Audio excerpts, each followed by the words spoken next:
Pemirsa, bagi Anda warga Jakarta atau yang beraktivitas di Jakarta hingga malam hari, pernahkah menikmati suasana malam di Taman Kota Jakarta? Kali ini tim Garis Batas menelisik soal kebijakan dibukanya taman di Jakarta selama 24 jam. Apakah harus terus dilanjutkan setelah mencuat dugaan aksi mesum di salah satu taman yang viral di media sosial? Selengkapnya dalam episode Jangan Ada Mesum di Taman Kota Jakarta.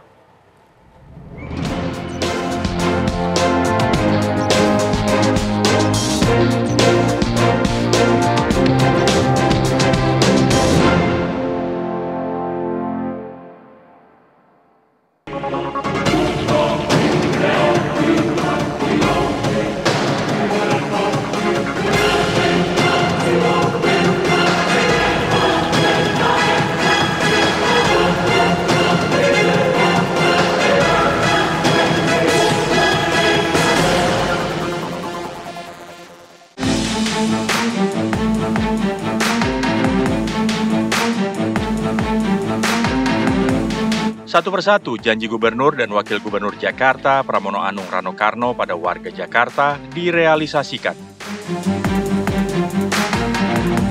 Salah satunya membuka taman yang ada di tengah kota Jakarta selama 24 jam.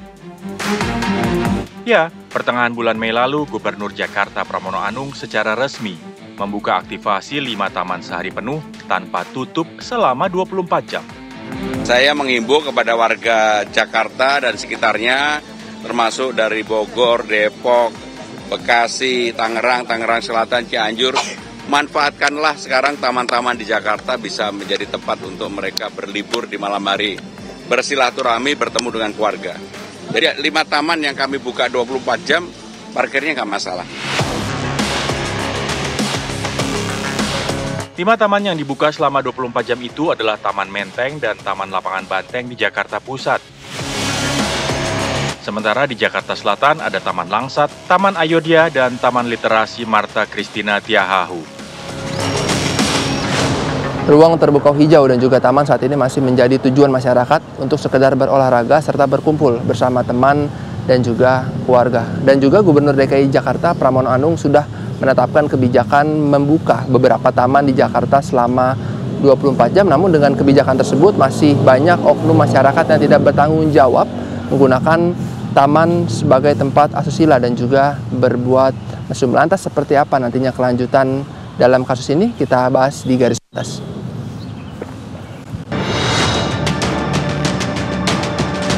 Ya, belum lama ini masyarakat terutama warganet dihebohkan oleh mencuatnya video berisi narasi bahwa Taman Langsat di Jalan Barito, Kebayoran Baru, Jakarta Selatan diduga menjadi tempat aksi mesum sepasang muda-mudi pada malam hari. Sejoli itu disebut melakukan tindakan tak senonoh di sudut taman yang beroperasi 24 jam sejak sebulan lalu itu. Lantas, bagaimana suara masyarakat atas mencuatnya dugaan perbuatan asusila yang viral di media sosial itu? Apa harapan mereka yang selama ini menikmati hadirnya taman di tengah sesaknya kota Jakarta? Saya juga anak muda dan cukup menikmati taman ini dari pagi sampai sore hari. Taman ini memang sangat baik untuk dinikmati. Cuman memang kalau di malam hari itu emang rada gelap dan kurang penerangan. Jadi mungkin banyak oknum-oknum yang juga memanfaatkan hal tersebut. Jadi menurut saya rada menyayangkan hal tersebut. Mungkin pemerintah kota dan pembuat taman ini yang menjaga taman ini bisa ditambah lagi penjagaannya dan penerangannya gitu di malam hari karena ini buka 24 jam juga kan. Ya seharusnya sih emang sangat disayangkan ya, seharusnya itu mungkin memang dijamin aja gitu ya. Soalnya kan biasa kan kalau anak-anak muda sekarang kan banyak yang pacaran, banyak yang gimana-gimana gitu ya kan. Ya memang harusnya sih harus dijamin sih daripada dia harus 24 jam gitu kan, nonstop kayak gitu, jadinya disalahgunakan aja sih gitu. Pakar tata kota Yayat Supriyatna mengatakan tak kaget jika keberadaan taman disalahgunakan oleh segelintir orang. Fenomena tindakan asusila sebenarnya merupakan penyimpangan sosial yang telah ada sejak lama dan rentan terjadi di taman-taman kota pada malam hari. gejala penyimpangan penggunaan taman di Jakarta untuk kegiatan yang tidak senonoh, tanda kutip, itu gejala lama itu. Itu udah sering ya yang sudah terjadi. Bahkan beberapa taman dulu yang ditutup malam hari itu bisa ada deal lah sama yang jaga. Mereka memanfaatkan taman-taman itu di malam hari untuk kegiatan yang kurang pas gitu. Kenapa itu bisa terjadi? Karena sekali lagi warga, khususnya bagi kelompok generasi muda yang ini, mereka memang kehilangan ruang untuk aktualitas diri gitu. Jadi mereka yang kalau mau pacaran ya kalau ke tempat-tempat yang mahal pasti perlu ongkos ya.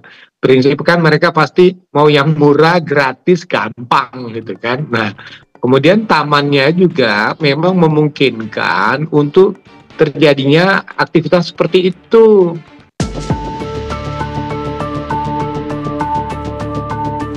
Wakil rakyat di Gedung Parlemen Jakarta sejak awal juga telah mengingatkan bahwa operasional taman selama 24 jam akan membawa risiko. Tak hanya perbuatan mesum atau asusila, tapi juga mengundang berbagai tindak kriminal atau kejahatan. Kita tahu sebelumnya di tahun lalu kan ada taman di mana dekat Cawang itu nggak dibuka 24 jam, itu tertutup. Tapi kemudian dijadikan sarang LGBT gitu waktu itu kan. Jadi resiko untuk membuka taman-taman sampai 24 jam itu besar ya untuk dimasuki hal-hal yang seperti itu. Peristiwa dugaan tindakan mesum di Taman Langsat semestinya menjadi lonceng pengingat bagi Pemprov Jakarta. Haruskah taman-taman kota dibuka selama 24 jam? Kebijakan ini saya kira ya mesti dievaluasi lagi. Kita sarankan tidak dibuka 24 jam, ya. Jadi mungkin sampai jam, oke lah kalau mau sampai jam 11 mungkin kita atau jam 10, sesudah itu nanti buka lagi jam 6 gitu ya, atau jam 7 gitu ya. Yang pertama itu, kalaupun itu tidak memungkinkan atau dirasa bahwa lebih penting untuk membuat masyarakat Jakarta santai, ya berarti konsekuensinya harus pengawasannya harus jauh lebih ketat dari sekarang. Sehingga ketika Gubernur Pramono membuat suatu keputusan itu, maka dinas-dinas di bawahnya, ya, Satpol PP, kemudian tadi yang masang CCTV, kemudian mungkin camat atau lurah setempat itu harus membarenginya gitu ya dengan pengawasan. Kehadiran taman untuk sebuah kota seperti Jakarta memiliki fungsi utama sebagai ruang terbuka hijau yang bisa memberikan berbagai manfaat, mulai dari ekologi hingga sosial.